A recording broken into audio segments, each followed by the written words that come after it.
हादोरसेयाव बर' बिजोङाव फरा बिजाबनि आंखाल नुजाथिदों। दासिमबो बर' फरायसाफोरा बिजाब मोनफुंनो हायाखै। जाउनाव गुनगोनां सोलोंथाइनिफ्राय नेवसिजानो गोनां जादों। बर' फरायसाफोरा गहपुर हालामनि सिङाव थानाय बरपुख्रि नेशनेल एकाडेमि बर' बिजोंनि फरायसालियाव दिनैसिमबो फरा बिजाबफोरखौ मोननो हायाखै। थारैनो बर' बिजोंनि फरायसालिखौ बुथारनायनि खैसार सादों नामा? आसाम सरकारा गेदेर सोंथि बेरखांदों। बोसोरफ्रोमबो बिजाबनि जेंनाया बर' फरायसाफोरनाव मानो नुजायो एबा बर' फरायसालिफोराव मानो बेबायदि नुजायो बेखौ लानानैबो गेदेर सोंथि बेरखांदों। बर' बिजोंनि फरायसालिनि थैनायनि जाहोना बेनो नामा? आसाम सरकारा बर' हारिखौ बिमा बाथुलनि नोजोरजों नायो नामा होननानैबो सोंथि।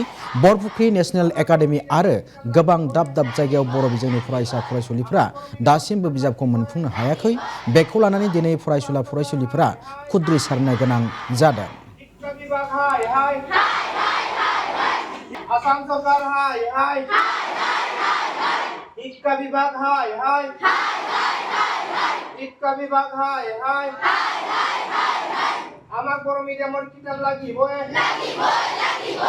आमाक बर' मिडियामर किताब लागिबय आसाम सरकार हाय खुलुमबाय, आंनि मुङा थरायना जुनाखि बसुमतारी। आं बड' नेशनेल एकाडेमिनि थाखो 10नि सासे फरायसुलि। दिनैनि बे खौरां बिजोङाव दान्दिसे सम जोंनि नुजाथिफैनायनि जाहोनानो जाबाय जोंनि फरायसालियाव दासिमबो बिजाबफोरखौ मोनफुंजोबनो हायाखै। बिनि थाखाय जोङो थाखोआव क्लास लानाय समाव जोबोर जेंना जादों। बिनिखायनो आसाम सरकार आरो बिटिसि गभर्नमेन्टसिम जोंनि बेखौनो खावलायनाय दि जोंनि बर' बिजोंनि फरायसालिफोराव थाबैनो एबा गोख्रैयैनो बिजाबफोरखौ दैथायहरनो थाखाय खावलायनाय जाबाय। मानोना जोंहा आनजादनि समाबो सफैनोसै। बिनि थाखाय जोङो आनजादनि थाखाय थाग थियारि जानो थाखाय जोंनो बिजाबफोरखौ नांगौ जादों।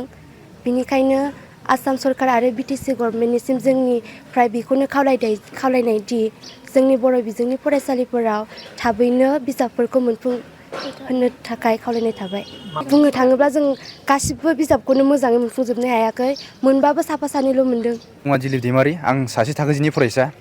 दिनै बे खौरां बिजोङाव नुजाफैनायनि गुबै जाहोनानो जादों जोंनि बे बर' नेशनेल एकाडेमियाव जों नांगौबादि बिजाबफोरखौ मोनफुंनो हायाखै। बेनि थाखायनो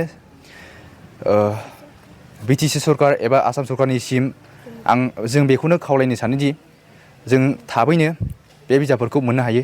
जोंनि आनजादा खाथिनिफ्राय खाथि मोनफैगासिनो दङ। जों दायो बिजाब मोनैनि थाखायनो मोजाङै मोजां फरायनो हायाखै। बेनिखायनो आसाम सरकार एबा बिटिसि सरकारनिसिम बेखौनो आङो गुरै खावलायनो सानोदि जोङो थाबैनो बिजाबफोरखौ मोनफुंनो हायो। खुलुमबाय, आङो बिश्वनाथ जिल्लानि गहपुर हालामनि सिङाव थानाय बड' नेशनेल एकाडेमिनि सासे गाहाय फोरोंगिरि।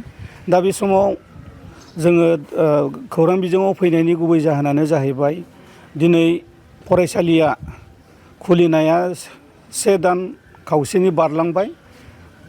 गुबैयै बुंनो थाङोब्ला आनजादाबो खाथिसै। थेवब्लाबो दिनैनि समसिमावबो दिनैनि थारिखसिमावबो दिनै आसाम सरकार बिटिसि सरकारनि लेहेमाव जों दिनै बिजाबखौ मोनफुंनो हायाखै।